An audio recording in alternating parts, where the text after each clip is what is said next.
জল জীবন মিশন প্রকল্পে দেশের অন্যান্য রাজ্যে যেখানে ৭০% পর্যন্ত কাজ হয়ে গেছে, সেখানে তৃণমূল সরকারের আমলে এই রাজ্যে কাজ হয়েছে মাত্র 15%। এই রাজ্যে টাকা বরাদ্দ ও টাকা খরচের সঠিক হিসেব পর্যন্ত নেই। জল জীবন মিশন প্রকল্পে কেন্দ্রের টাকা ৯/৬-এর ঘটনায় তদন্ত শুরু হয়েছে। দোষী হলে কেউই ছাড় পাবেন। মঙ্গলবার মালদায় প্রকল্পের পর্যালোচনা বৈঠকে যোগ দিয়ে এমনই জানালেন জনস্বাস্থ্য ও কারিগরি দপ্তরের প্রতিমন্ত্রী ভাস্কর ভট্টাচার্য। মালদা টাউন এবং মালদা আরবান পুরোটা মিলিয়ে মানুষ জল পাচ্ছে না। এতদিন ধরে তাদের যে প্রকল্পের মধ্যে আনার কথা ছিল জল জীবন মিশন, সেটা ঠিকভাবে এখানে ইমপ্লিমেন্ট হয়নি। যে টাকাটা এখানে দেওয়া হয়েছিল কেন্দ্রীয় সরকারের থেকে, সেই টাকাটাও সেইভাবে কাজে আসেনি এবং অনেক টাকা এখানে এদিক ওদিক হয়ে গেছে। এবং যেটা হয়েছে সেটা আমরা কিছুটা বুঝতে পেরেছি, বাকিটা তদন্ত চলছে, সে ব্যাপারে আমরা জানতে পারবো। তো আগামী দিনে যাতে মানুষ জলটা ঠিক মতন পায়, খাবার জল বাড়িতে যাতে নল দিয়ে জল পৌঁছয়, সেই ব্যাপারে একটা প্ল্যানিং, সেই ব্যাপারে একটা আলোচনা এখানে হলো এবং 3 মাসের একটা টার্গেট দেওয়া হয়েছে সেপ্টেম্বর। তার মধ্যে একটা বলেও দেওয়া হয়েছে যে কতটা আমরা কভার করব, ওনারাও বলেছে সেটা আবার আমরা 3 মাস বাদে মিটিং করব, করে সেটা দেখবো যে কতটা কভার হবে। মাথায় বকেয়া টাকা কত তো আলাদা করে সেভাবে কোনো হিসেব এখানে নেই, আর আমি দেখতেও চাই না। 81 লক্ষ টাকা মতন ওনারা দেখাচ্ছিলেন এক জায়গায়, সরি 81 কোটি টাকা।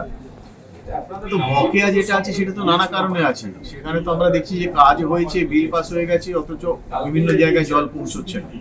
তো আমাদের সরকার তো সেটা ভেরিফাই করবে। টাকাটা তো জনগণের টাকা, তুম করে দিয়ে দেবো, তারপরে কিছু হলো না, জলের মতন ভেসে গেল। জল জীবনে তো সেটা উদ্দেশ্য নয়। জল জীবনের উদ্দেশ্য যে টাকাটা ইউজ হবে যাতে মানুষ জলটা পায়। তো যাদের বকেয়া আছে তাদের বকেয়া আছে, সে ব্যাপারে আমরা ভেরিফিকেশন করি, যদি দেখি তারা ঠিক, তাদের কাজ যেটা হয়েছে কমপ্লিট হয়েছে, ঠিকভাবে হয়েছে, তাদের টাকা পেমেন্ট করা শুরু হবে। টাকা আছে সরকারের কাছে। যেটা আমরা করবো আগামী দিনে, যেটা ইনকমপ্লিট কাজ আছে, সেইগুলোকে আমরা তাড়াতাড়ি শেষ করার চেষ্টা করছি, তার জন্য টাকা আমরা দিতে আরম্ভ করব। অভিযোগ, আগের সরকারের আমলের কোনো ফাইল খুঁজে পাওয়া যাচ্ছে না, যদিও এই অভিযোগ অস্বীকার করেন সাবিনা ইয়াসমিন। আমি স্টেট মিনিস্টার ছিলাম। আমি মনে করছি, আমি জানি যে স্টেট মিনিস্টারের হাতে কি থাকে, কি ক্ষমতা থাকে। উনি নতুন এসছেন, তবে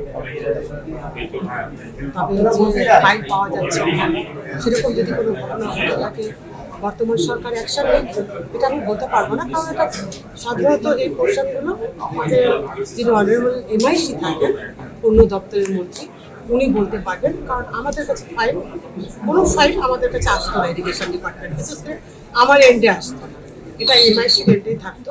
যদি কোনো অভিযোগ থেকে থাকে তাহলে উনি ওনার যে MIC আছে ওনাকে বলুন এবং অ্যাকশন নিতে কোনো অসুবিধা নেই। এদিন মালদায় এসে প্রথমে জেলা প্রশাসন, জনপ্রতিনিধি ও দফতরের আধিকারিকদের সঙ্গে বৈঠক করেন জনস্বাস্থ্য ও কারিগরি দপ্তরের প্রতিমন্ত্রী। বৈঠকে জেলা শাসক, একাধিক সরকারি ও বিরোধী বিধায়ক উপস্থিত ছিলেন। প্রশাসনিক বৈঠকের পর দপ্তরের কাজে যুক্ত ঠিকাদারদের সঙ্গে আলোচনায় বসে কাজের অগ্রগতি ও সুবিধে অসুবিধের খোঁজ নেন মন্ত্রী। সঠিকভাবে কাজ করে থাকলে ঠিকাদাররা বকেয়া পেয়ে যাবেন বলে আশ্বাস দিয়েছেন তিনি। ব্যুরো রিপোর্ট, কুবের কলম ডিজিটাল।